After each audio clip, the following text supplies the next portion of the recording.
తెలంగాణలోని ఇబ్రహీంపట్నం, క్యాతనపల్లి, ఖానాపూర్ మున్సిపాలిటీల్లో chairperson, vice chairperson ఎన్నిక ఇవాళ జరగబోతుంది. ఇందుకోసం అధికారులు సర్వం సిద్దం చేశారు. ఈ 3 మున్సిపాలిటీల్లో కాసేపట్లో కౌన్సిలర్ల ప్రమాణ స్వీకారం చేయబోతున్నారు. మధ్యాహ్నం 12:30 ఎన్నికలు నిర్వహించబోతున్నారు. ఇంతకుముందు జరిగిన పరిస్థితుల కారణంగా ఎన్నిక సమయంలో ఎలాంటి అవాంఛనీయ ఘటనలు జరగకుండా భారీ పోలీసు బందోబస్తు ఏర్పాటు చేశారు. సాయంత్రం 6 గంటల వరకు సెక్షన్ 163 ప్రకారం నిషేధాజ్ఞలు అమల్లో ఉంటాయని అటు పోలీసు అధికారులు ప్రకటించారు. తెలంగాణలో 116 మున్సిపాలిటీలు, 7 కార్పొరేషన్లకు ఫిబ్రవరి 11న ఎన్నికలు నిర్వహించగా 13న ఫలితాలు వెలువడ్డాయి. అదే నెల 16న మేయర్లు, డిప్యూటీ మేయర్లు, చైర్పర్సన్, వైస్ చైర్పర్సన్ ఎన్నిక జరిగింది. నాడు వివిధ కారణాలతో క్యాతనపల్లి, ఖానాపూర్, ఇబ్రహీంపట్నం మున్సిపాలిటీల చైర్పర్సన్, వైస్ చైర్పర్సన్ల ఎన్నిక వాయిదా పడింది.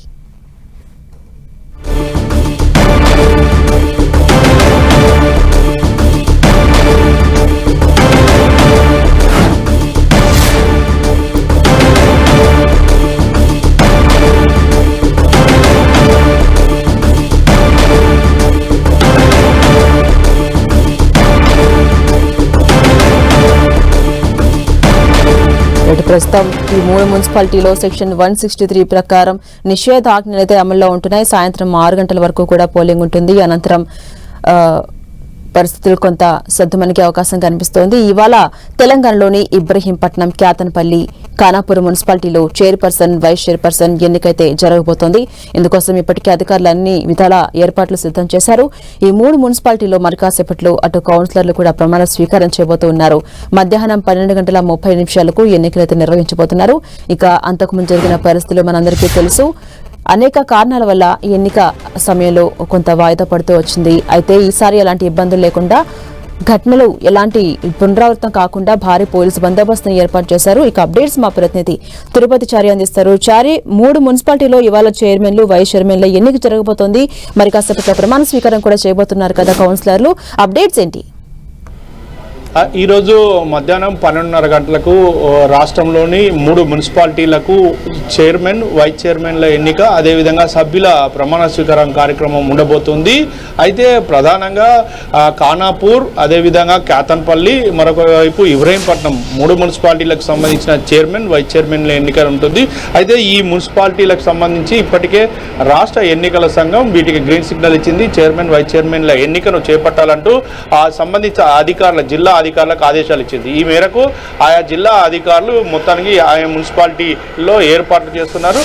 ప్రధానంగా ఈ ఎన్నికలకు సంబంధించి అయితే గతంలోనే మొత్తానికైతే తెలంగాణలో ఫిబ్రవరి 11న మున్సిపాలిటీలకు, అదేవిధంగా కార్పొరేషన్లకు ఎన్నికలు జరిగాయి. 13న ఫలితాలు వచ్చాయి. ఆ ఫలితాల తర్వాత చాలా మున్సిపాలిటీలకు, అదేవిధంగా కార్పొరేషన్లకు చైర్మన్లు, అదేవిధంగా వైస్ చైర్మన్లు, మేయర్లు, డిప్యూటీ మేయర్ల ఎన్నికలు పూర్తయ్యాయి. అయితే ఈ 3 వివిధ కారణాల రీత్యా ఈ 3 మున్సిపాలిటీలకు సంబంధించిన చైర్మన్, వైస్ చైర్మన్ల ఎన్నిక ఆగింది.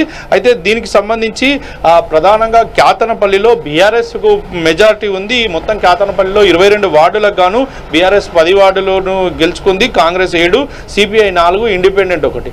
అయితే ఇలా బీఆర్ఎస్ పార్టీకి సంబంధించి క్యాతనపల్లిలో సిపిఐ మద్దతుతోని తాము మున్సిపల్ చైర్మన్, వైస్ చైర్మన్లు గెలుచుకోవాలని తహతలాడుతుంది. అయితే ఇక్కడ కాంగ్రెస్ మాత్రం పెద్ద ఎత్తున రాజకీయం చేస్తోందనే ఒక ఆరోపణలు చేశారు. గతంలో ఈ మున్సిపాలిటీ పరిధిలో గొడవలు జరిగాయి, బంద్ జరిగాయి. ఆఖరికి బీఆర్ఎస్ నేత బాల్కా సుమన్ అరెస్ట్ అయ్యారు, జైలు కూడా వెళ్ళొచ్చారు. మొత్తానికైతే ఈరోజు జరగబోతున్న ఈ Kyathanpalli municipal chairman, vice chairman ఎన్నికలలో ఎవరికి ఆధిక్యం లభించబోతోంది, ఎవరు చైర్మన్గా ఎన్నిక కాబోతున్నారనేది ఆసక్తికరంగా మారింది. దీన్ని కాంగ్రెస్ పార్టీ, ఇటు ముఖ్యమంత్రి రేవంత్ రెడ్డి కూడా దీన్ని సీరియస్గా తీసుకున్నారు. ఖచ్చితంగా ఉన్న మున్సిపాలిటీలలో ఖచ్చితంగా కొన్ని చైర్మన్లు గెలుచుకోవాలంటూ, వైస్ చైర్మన్లు గెలుచుకోవాలంటూ ఆయా జిల్లా మంత్రులకు, ఇన్ఛార్జి మంత్రులకు, అదేవిధంగా అక్కడ ఉన్న స్థానిక నేతలకు ఆదేశాలు ఇచ్చారు. ఈ మేరకు వాళ్ళు ఒకవైపు దీనిపైన దృష్టి సారించారు. ఇక ఇబ్రహీంపట్నంలో మొత్తం 24 వార్డులకు గాను బీఆర్ఎస్ 13, కాంగ్రెస్ 8, బీజేపీ 2, ఇండిపెండెంట్లు 1 గెలుచుకున్నారు. ఇక్కడ కూడా ఆసక్తికరంగా మారింది. అయితే ఇక్కడ మొత్తానికైతే బీఆర్ఎస్కు ఆధిక్యం ఉంది.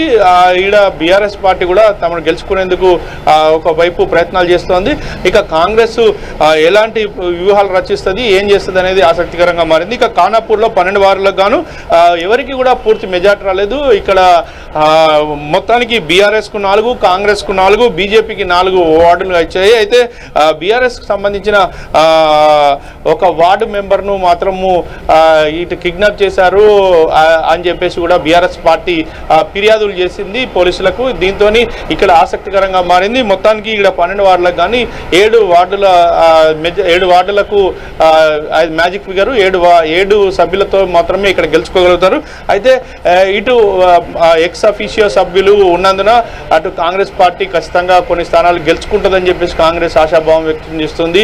దీంతో ఎవరు గెలవబోతున్నారు అనేది మొత్తానికైతే ఆసక్తికరంగా మారింది. ఈ మున్సిపాలిటీలను ఎవరు కైవసం చేసుకోబోతున్నారని 12:30 నుంచి సాయంత్రం 5 గంటల వరకు జరిగే అవకాశం ఉంది. అయితే దీంట్లో మొత్తానికి సభ్యుల ప్రమాణ అనంతరం వాళ్ళ ఎన్నిక జరగబోతుంది. వైస్ చైర్మన్ కానీ అదేవిధంగా చైర్మన్ ఎన్నిక జరగబోతుంది. మొత్తానికి అయితే ఈ ఎన్నికలు మొత్తం రాష్ట్ర వ్యాప్తంగా ఆసక్తిని రేపుతున్నాయని చెప్పుకోవచ్చు. Right, thank you Chari.